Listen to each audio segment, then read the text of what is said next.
Horror games are basically anxiety simulators. Want to relax after work? Try crawling through a demon-infested hospital while a little girl sings nursery rhymes backwards. Totally therapeutic. Seriously, who needs yoga when you can experience full cardiac arrest from a jump scare? Today we're exploring why horror games make us scream, cry, question our life choices, and then do it all again the next night. Let's dive in.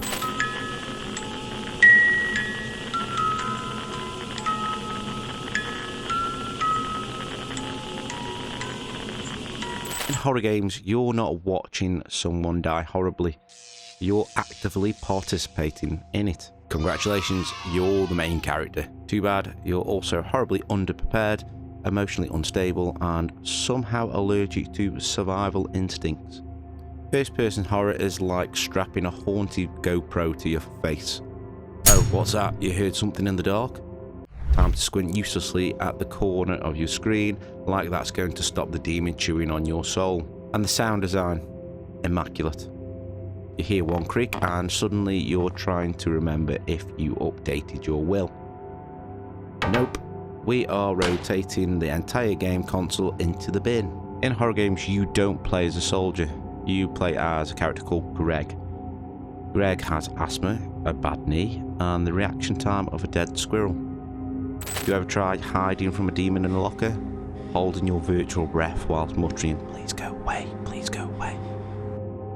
That's not game mechanic, that's a mental breakdown in real time.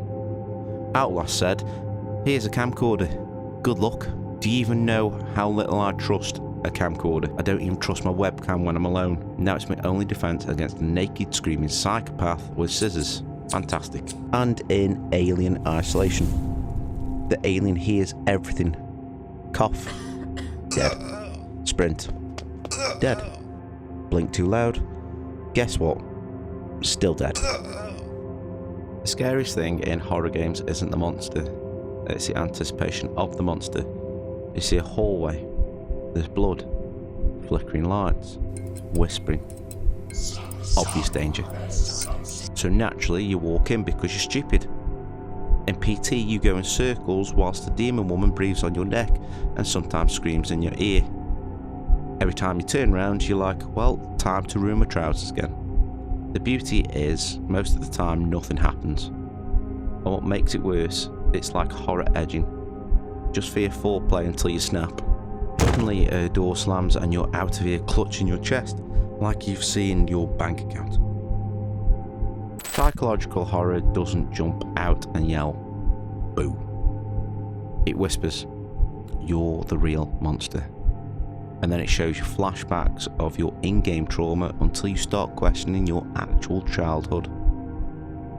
Maze of Fear is basically a Victorian art student's bad acid trip. Paintings melt, doors vanish, baby dolls cry. It's like Etsy was haunted. And Eternal Darkness. That game fakes system errors. You think your console's crashing, your save files are deleting, and your TV's broken. Imagine a game which is gaslighting you harder than your ex. Hellblade. Oh, just constant whispering voices telling you to give up. It's like anxiety, but with surround sound. Horror games love giving you choices. Now, spoiler alert, every single one is wrong. Open the door, monster. Don't open the door, monster behind you. Pick up the key screams. Awesome. Games like Until Dawn trick you into thinking you're smart. If I save Mike now, maybe he'll help me later. Nope, Mike's dead, you're dead, the dog's probably dead too. And God forbid you pause to think. The killer's like, "Oh, you're so indecisive. That's cute, let me kill your whole friend group in alphabetical order." Horror games are masters of mood. Every hallway looks like it was designed by someone deeply unwell. Dead Space, industrial haunted house in space. Bloodborne, a Victorian trauma museum. And Evil Within is just every mental health red flag rolled into one. And then there's the lore. Oh yeah, you find a random bloodstained note that says, "He's watching you, the worms sing through my eyes." Cool. guess I'll just carry that around like a Happy Meal toy. Look, horror games shouldn't be fun, but somehow they are. Your heart's racing, you're sweating, you haven't blinked in 6 minutes, but hey, you survived. Well, probably. Turns out fear releases adrenaline. You get a rush. It's controlled terror. A safe scare. A spooky thrill ride where the worst outcome is throwing your mouse across the room. And let's be honest, you're not really playing for the story. You're playing for that moment when your friend screams like a kettle and launches their headset into the wall.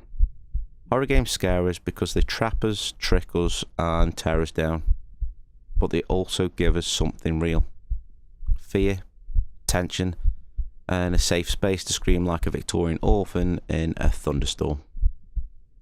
Like and subscribe and hit the bell, or Lisa from PT will stand behind you for the rest of the week.